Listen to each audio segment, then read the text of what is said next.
اور سن رکھو کہ اللہ کی یاد سے ہی دل آرام پاتے ہیں۔ جو لوگ ایمان لائے اور عمل نیک کیے ان کے لیے خوشحالی اور عمدہ ٹھکانہ ہے۔ اور اگر شیطان کی طرف سے تمہارے دل میں کسی طرح کا وسوسہ پیدا ہو تو اللہ سے پناہ مانگو، بے شک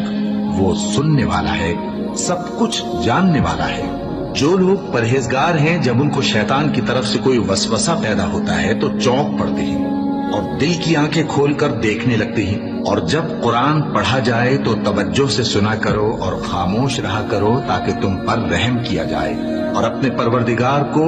دل ہی دل میں عاجزی اور خوف سے اور پست آواز سے صبح و شام یاد کرتے رہو، اور دیکھنا